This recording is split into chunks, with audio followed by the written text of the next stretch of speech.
Hi there! Today we're going to talk about dermaplaning at home. And I've already talked to you about the benefits of going to a certified esthetician and having them dermaplane your face, that your makeup will go on much smoother, much more evenly. The texture will look great. You won't have that caked on powdery look that you get with makeup application when your face isn't properly exfoliated and when you still have all that vellus hair on your face.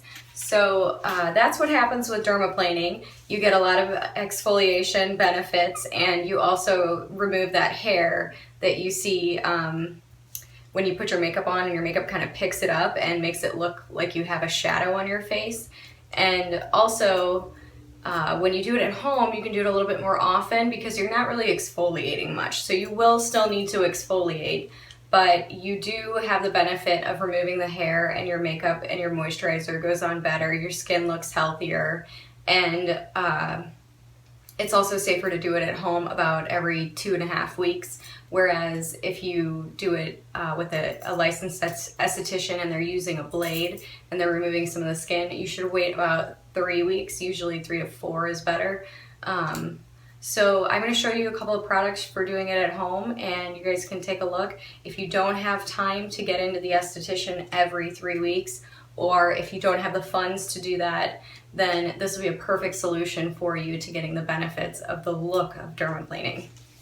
So first, we're going to start with the brow blade that I got from Sephora, and you can see it has a little guard on it, these little teeth.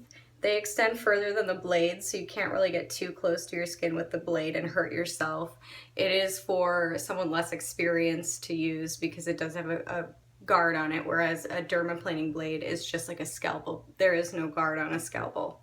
So I first tried it out on my hand just like this because I need to get the feel for it, and I can see that only at a certain angle am I actually removing hair, and at some points I'm leaving hair behind. So I want to make sure that I know what I'm doing, and I'm doing it very lightly. I'm only using these 2 fingers because you don't want to apply too much pressure. So now that I have the angle down, I want to try it out on my face. So you want to kind of pull the skin tight, and I'm going to try to move up around my brow because this is a brow blade. So I can see that I'm removing some hair. I'm also leaving some hair behind, but it's also making my skin kind of red. And I'm noticing little scratches. Do you see that? That's from the teeth, and I'm not sure that I really like that look. I think it might be doing a little bit of damage to my skin. So I don't prefer to use this one. I know other people did use it and review it and they liked it. So if you're interested, it's not very expensive. You can give it a try.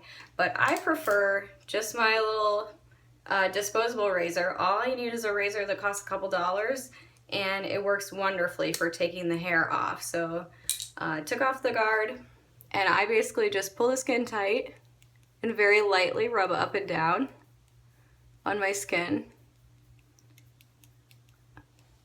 And I'm removing a lot of little vellus hairs.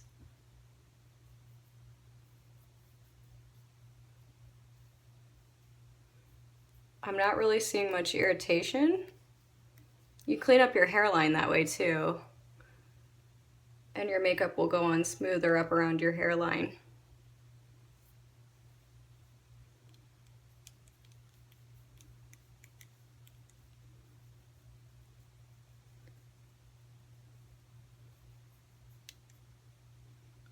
I'm trying to get you to be able to see how the camera is pulling in the color of my hair, and it's messing with the white balance. But trying to get a little bit closer so that you guys can see the amount of hair that's coming off.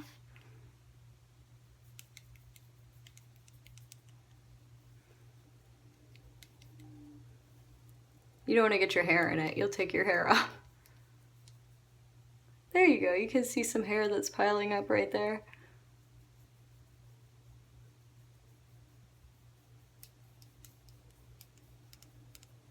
And then around your mouth, you want to kind of do that, get the skin to pull tight, and then you can get around the edges of your mouth, but it's perfectly safe to do your mustache.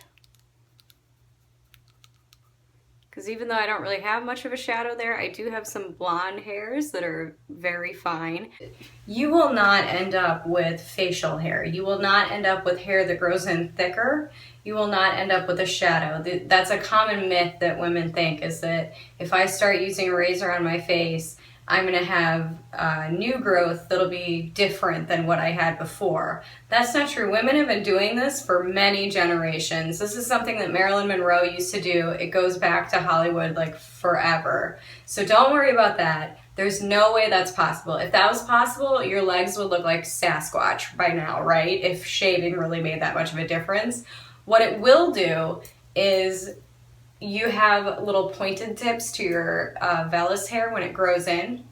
So when you shave it off and you cut it off, rather than like when you wax it and you remove the hair at the follicle, you're cutting it off so it'll be flat. So when it grows in, you might, when you rub your face, feel like a tiny bit of a prickle. But after a day or two, after you start to feel that sensation, it'll be long enough that you won't feel it and that will go away. And then by the time that even happens, for me, it's at about a week and a half, I'll start to feel that.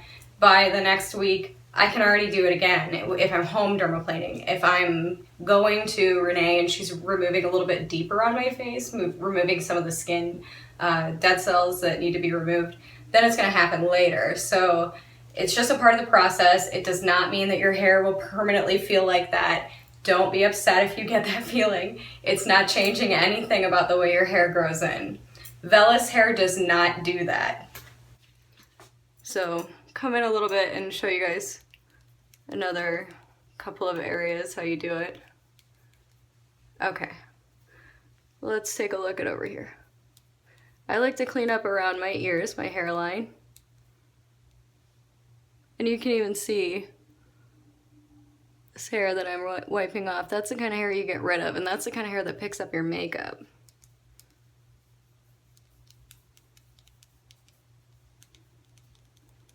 My husband always thinks it's so silly when I do this because he's not used to seeing a woman do this, but it makes my makeup look fantastic and it makes my face feel great.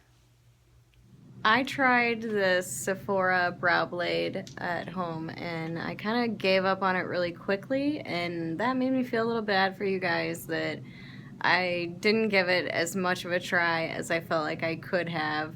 But I just really, it wasn't working for me. So I wanted to bring it with me and see if my esthetician could make it work. If anyone can, it should be someone who's trained to do this, right? So let's go ahead and take a look at how it works out for Renee. Okay, so being that it's called a brow blade, I'm going to first try it on your brows. So let's see how this works here.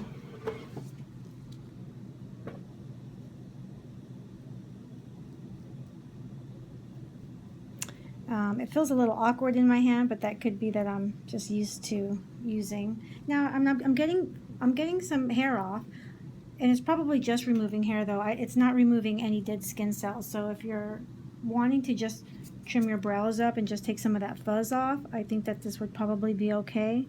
But if you're wanting to exfoliate your skin or thinking you're going to get some kind of dermaplaning effect out of it, I don't think you're going to get that because it's not. Let's try it over here. What about with those soft little... Yeah, see, because it's kind of like leaving, I can see little, you won't pick it up with the camera, but I'm seeing little scratch marks on your face from the little teeth that are on here. Yeah. So that can't be good for the skin. But it's taking hair off. Yeah, I feel like it was leaving little hairs behind, and I think that might be from those little teeth on there that are like the guard. Well, and depending on what kind of metal that this is made from, if this is a carbon steel, then if you have a lot of hair on your face, carbon's softer than stainless steel, so it's going to soften up on you and not be able to, you know, it might work better wherever you start on your face, but then by the time you get to the other side of your face, it's going to be dulled out. That's the reason why stainless steel is so much more superior to carbon. Okay, so how do you feel about, like, sometimes between my visits with you, I use just a regular razor I shave my legs with, and I don't use any more pressure than, like, when I shave my legs. So I just kind of lift it up and down on my skin, and I feel like it takes the hair off pretty nicely. Yeah, no, and that would be fine. That's going to remove the hair, and your makeup's going to go on nicer. But for the long term, probably exfoliating. Yeah, no, I mean, nothing really compares to Yeah. coming in and having you do it. And I've read on the internet that it's safe to do the razor every couple of weeks because obviously I'm not really exfoliating the way you are. Yeah. Now, personally, if I weren't an esthetician, I would totally try that at home. Okay. If you're comfortable using a blade. Okay. A Yeah, razor. of course. So, okay, that's good for our viewers to know if they don't have the funds to come in and do this. Like, how often would you say you should dermaplane? You can't do it any sooner than 3 weeks. So if you wanted to come in every 2 weeks, we wouldn't allow you to do that. Okay. Because we need time for the skin cells to turn over, grow some more.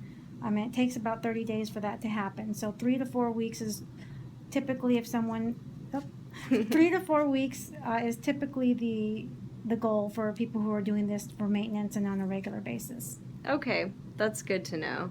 Let's get back to using the good blade. Okay.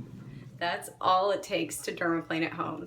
This is really all you will need, and your skin is going to look great. Why don't you guys give it a try? Let me know what your experience is, and I would love to hear from you.